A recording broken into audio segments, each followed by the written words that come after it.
Hi everyone, welcome back to the channel. I am Akshat Bahety and today I have something super cool to show to you. I've built a simple sales data assistant using Voiceflow which can help me get data about all the sales I'm doing for any kind of work that I do and just answer my questions on that, right? So very simply we asked it get me report for retail section and you can see the information there. I can also ask it questions like how many smartphones did I sell, right? And it will show me a number on how many smartphones have been sold in the sales data, right? And again, this is super simple, right? All of this is connected to, as you can see, Google Sheets function. And as you can see, the data is in the Google Sheets where we have electronic sales data, where all the electronics are listed, all the retail sales data is listed. Again, this is just dummy information, but again, you can understand how you can use this to utilize for building sales chatbots or utilizing these values. And it's super cool to just utilize the use case of getting data from Google Sheets and giving the AI an option to read that and also explain that to a user in a simple term, so nobody has to come and figure out their head on this whole thing. Okay, so what we're going to do is I'm going to show you step by step how we are going to build this. Okay, and I would request you to watch the video till the end because again there are multiple steps in this building. It's super simple, but again there are steps that I would request you to please just look at it. So let's get started with building. We're just going to take the first steps first. We're going to take a text block. We're just going to put it here, connect this to this, and here we are going to write welcome to it, right? And I'm just going to say I'm a data assistant. Please let me know how can I help you, right? And again, you can mention whatever you want here and we are just going to keep it at that moment. This is pretty simple. Now the first steps first, as you can see in the chatbot, we get a couple of buttons as an option, right? Now why those buttons exist is a very specific reason. I'll just show, and the way to add buttons is you go to listen and you go and click buttons here, right? And you can enter the same button names that I'm going to say. I'm just going to make it get electronics data, and I'm just going to make it simple and I'll add another button, get retail data, right? Now as you can see, I can ask it any query, and the way to do that is by just adding a no match option here. What does no match mean? Very simply, if you have not used, is that means in case the user is not clicking any of these buttons, then something else needs to happen so that the chatbot does not end there or does not throw an error. We click on no match and we click and select. Very simply, we'll add a path here. Now to add a path, I need to create another block. So for example, if a user is saying something like asking it a query, what I'm going to do is I'm going to take AI and I need the set AI option here because I need something to happen after this, right? So what we're going to do is just bring this here and connect it for now. I want to show you how we are getting the data from Excel sheets and how we are going to configure these buttons and the no match for the same process. So we're going to use a super cool thing called functions. Now, if you have not used functions in Voiceflow, and this is the first time, don't worry, we are just going to use something that's pre-built and super easy to use. We're going to use this function created by this amazing person, Max Reynolds, right? And again, a very simple function. You can just go ahead and click download. Once you click the download button, you can come here and click on import here. It will give you an option to just drop a JSON file, which you would have got from here. Okay, now we are not going to do that because we have already done it. You will see something like this. Now once you come here, you can see the functions exist in a single place, and there are also a couple of things mentioned here. You need three things to get started. Number one is the spreadsheet link, right?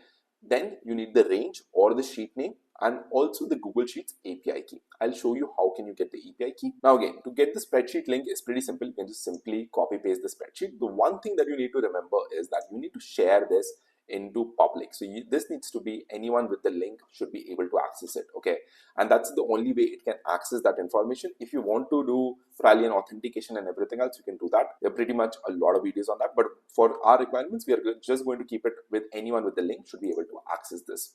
Now let's come back to this function and we can see that another thing that we need is the sheet name, and that's super critical because we need to understand what data we are going to pull. We can't just reference the whole spreadsheets. So if you can see below, there are a couple of names that I've mentioned: electronic sales data, retail sales data, and these are the sheet names. Again, you can rename them if you require, right? Just click on this and click rename and you can rename them. But for our requirements, this works. You can mention it as you want. Now, once that's cleared, the next thing that you need is the API key. Now, to get the API key, there are a couple of steps involved, but just walk me with it and I'll help you understand. Now, the first thing that you need to do is you need to come to console.cloud.google.com. Again, all the links are below, but once you come here, you have to come and create a new project, right? Once you click the new project, you're going to get all these details. You just have to go ahead and click create and you will get the value created. We're not going to do that because we have already done that. Now the first thing that you see, you will just see this console created here. Once you come here, click on this button, click enable APIs and services.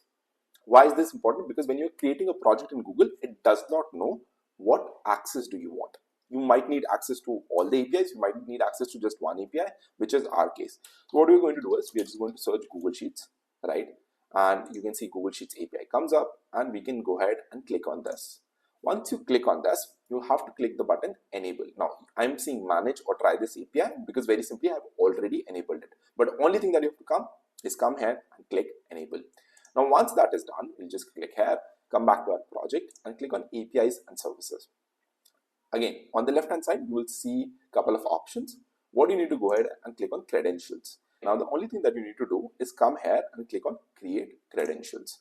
And once you click create credentials, you have to click on API key. Once you click that, it will showcase an API key to you that you have to literally just copy, paste and use it for your project.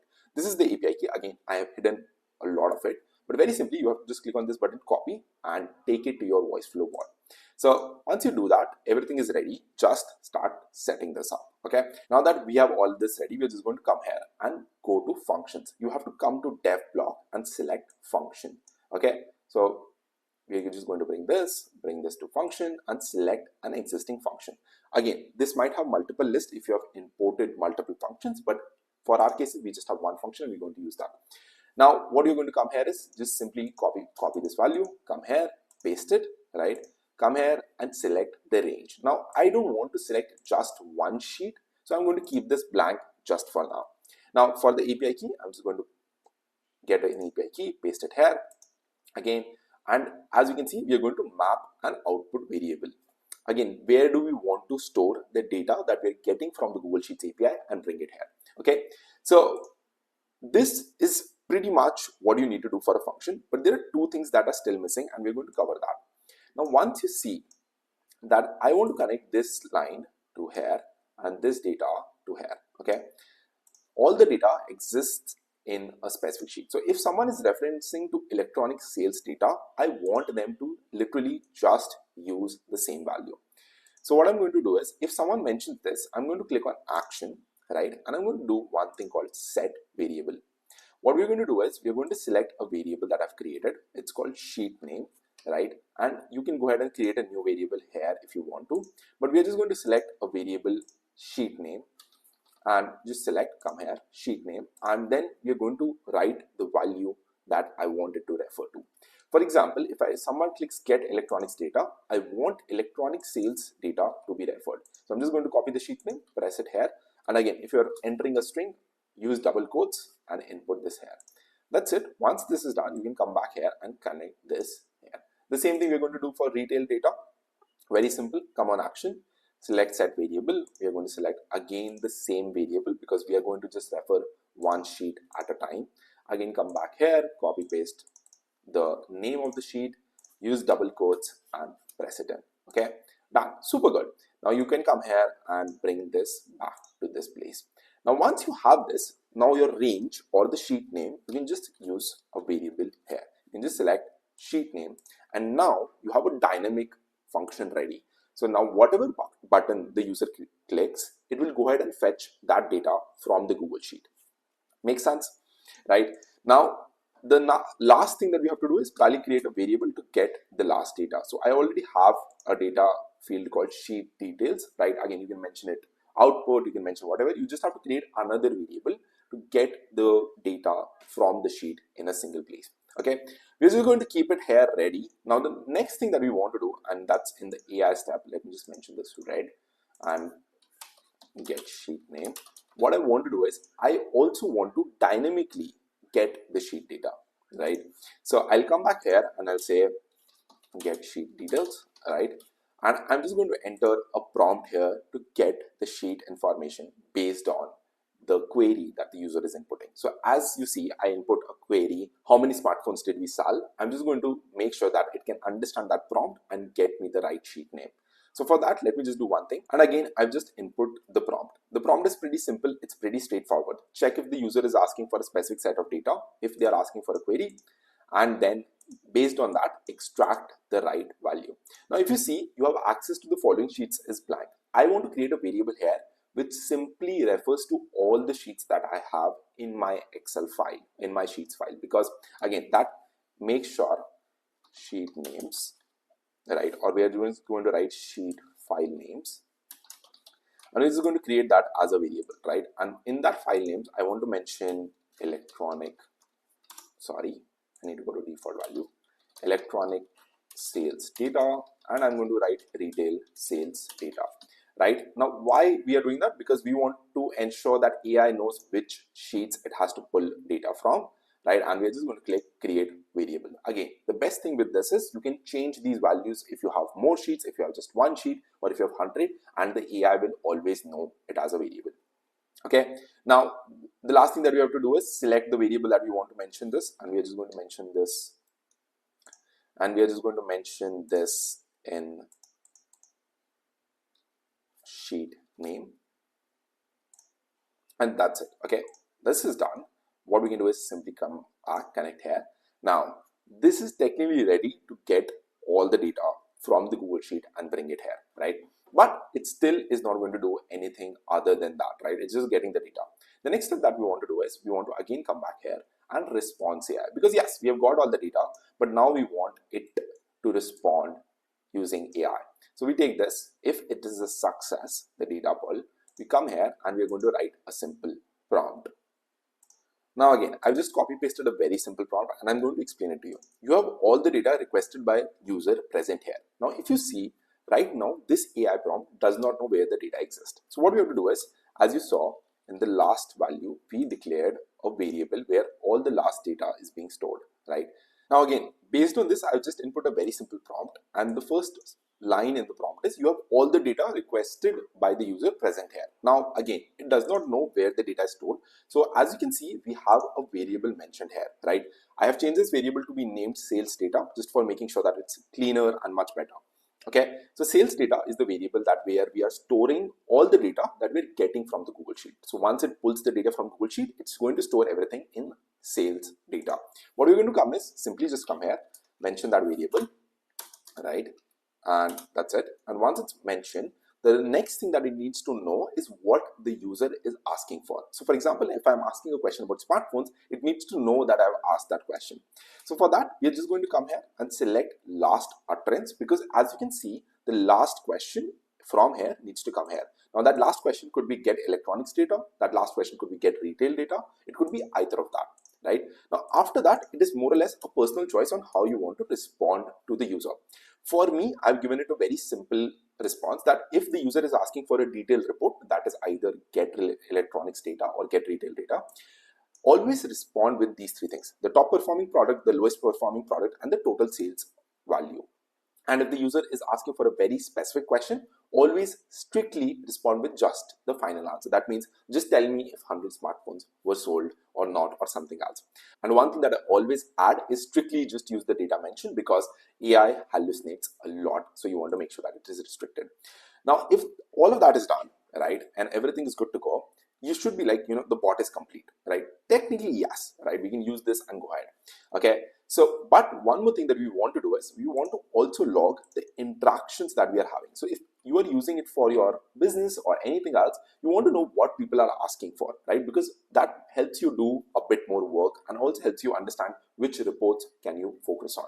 So let's come back here and we are going to do a very simple thing, is create an API step. Okay, so come back here, click on this API, right? And if you want to know more details about how to use APIs, I have a whole video on that which is linked here, and you can just go ahead and check that. Right now, so what I'm going to do is I'm not going to bore you with it. I'm just going to copy paste very quickly some values and show you and explain you that. Okay, now build this. It's very simple. Log data, right? It's going to log the data. If you can see, I have a JavaScript value here where it captures the current date in a specific format. So this is very simple. It will like a simple current date option. Now the next thing that I have is the API step where it's going to go back into my sheet and add a value. Now if you see, it's pretty simple. I have a spreadsheet ID, right? It's the same spreadsheet ID that you're using to pull data here. I've just input the same thing here itself. Now if you want to see where the spreadsheet ID is, very simply in the URL after D, right? And this whole value is the spreadsheet ID. Again, I've just put that in a variable so that it's easy to reference and change if I want to, but it's pretty simple and you can just get that from the URL itself. Now, again, we are just having the spreadsheet ID, the values, again, this is all part of the API, and then I'm mentioning the sheet name that I want it to log the data to. Now, I have mentioned the sheet name also as log data, so you can mention it something else, but very simply, we just have log data here. Then I have A1, which is the column name, and after that, it is going to append the values, and everything else is just a variable thing, that value input option equal to 2. Again, you can just copy paste it and no need to understand it, and it will still work. Here, you have to come here and come back to authorization. This is a header and get an access token. Content type application JSON. Now, I'm going to simply show you how to get the access token. The only thing you have to do is come to this thing called Google OAuth Playground. Okay, so OAuth is the name. And only thing you have to come here is come and select Sheets API, right? So we're just going to search Sheets because again, I always get lost in this, right? And then we're just going to select Sheets API, that's API v4, and we're going to select in this spreadsheets option. I don't want only the read option because I want to write the data back also. Come here and just click on authorize APIs. Now it will go ahead and ask me to sign in. I'm just going to sign in because it was going to give you an access token, right? And then I'm just going to click allow, come back to this, and once it's done, it will give me an authorization code. After this, again, it will be hidden, but you guys can understand. Just click on exchange and you'll get an access token.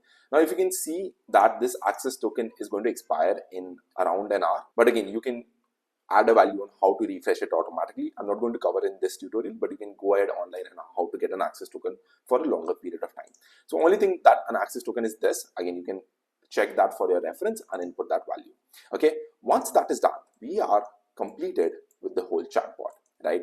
It will run and I'm just going to quickly show you how it runs as a demo. Okay, let's begin and we're just going to test it out. So we're just going to ask you to get me report for the retail section, and again, it will just go ahead and get all the data that we have asked for, right? Now it runs completely fine, right? So you can use this for a lot of use cases. One thing that I've added is this box here so that it asks you to ask more questions, and also in case it fails, it will say, sorry, I wasn't able to get details, please try again. Again, it's super simple to use this. This whole template is going to be available in the description, but if you're using this, please hit that like, subscribe button. It really helps me out a lot and also motivates me to keep giving you guys a lot of value. So go ahead, use this, and I would love to see you in the next one.